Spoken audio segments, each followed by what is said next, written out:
Good morning po sa ating lahat. Welcome back to my YouTube channel, Yam Sniper Mix. So isang mapagpalang araw po sa ating lahat.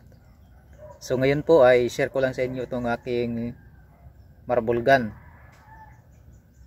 So ito po ay atin na pong binibinta. So meron na pong buyer dito mga guys. So tatanggalin lang po natin yung ating scope. So hindi po ito kasama sa sa pagbinta yung scope natin, bukod po ito. So pagkasama po yung scope, medyo may kabigatan po ang presyo. Ayan. So ito po ay kailangan nating ibinta kasi para po makagawa po tayo ng bago. Ayan. So nanghihinayang mo po ako na ito po ay wala na po muna tayo pang samantala magagamit sa hunting, pero kailangan po natin gawin kasi para po magawa natin itong panibagong gagawin natin na isa. Ayan, meron pa ako dito ng isang tangke. Ito po ay gagawin natin. Ayan. So ito po ay 50 mm. Gagawin po nating tangkiyan sa bago nating laruan. So ito po ay ibibinta natin sa next week para makagawa tayo ng bago mga guys. So stop hunting muna tayo kasi kailangan natin ibinta ito. So mayroon natin nito mga guys buyer at inaabangan niya na to. So kapag kasama po yung scope mga guys is nasa po 3.5 kapag kasama ang scope. Pero pag hindi kasama po yung scope is 1K lang po pag hindi kasama yung scope.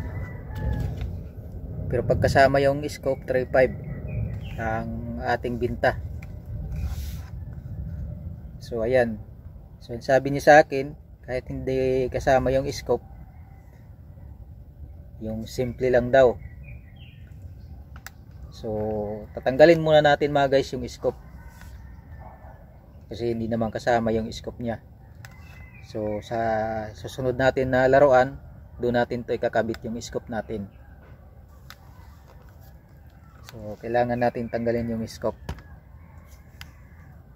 So ayan, sa aking mga subscribers dyan na palaging nanonood sa aking mga video, maraming salamat po sa inyong pagsuporta sa aking mumunting channel, pagsubaybay po ninyo sa aking mga video. At shout out po sa inyong lahat sa aking mga subscribers dyan. At kung bago ka pa lang sa aking mumunting channel, paki-like and subscribe naman po sa aking mumunting channel at pakipindot na rin po ng notification bell para updated ka lagi sa aking mga video na ina-upload.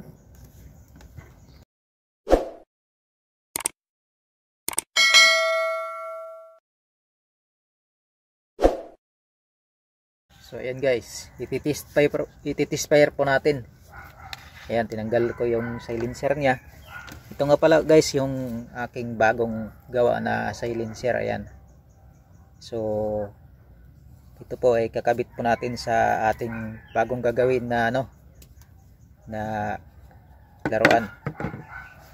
So yung isang silencer guys, yun ang kakabit natin dito. So yan, titest fire po natin ito. Ito po ay may karga pero wala pa pong bala. Yan. So may kalakasan.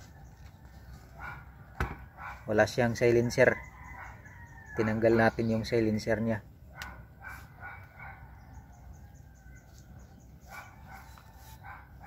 So gagawa po tayo mga guys. Pag mabinta natin to, gagawa po tayo ng panibago na laruan. So naka-ready na po yung mga gamit natin. Kailangan na lang natin yung mga kakailanganin sa pagdikit niya. para mabuo natin yung ating laruan. So ayan guys, hanggang dito na lang po at maraming salamat po sa inyong lahat, sa inyong panonood at pagsubaybay sa aking mga video. So God bless po sa inyong lahat at ingat po kayo palagi. Para magandang araw po sa inyong lahat.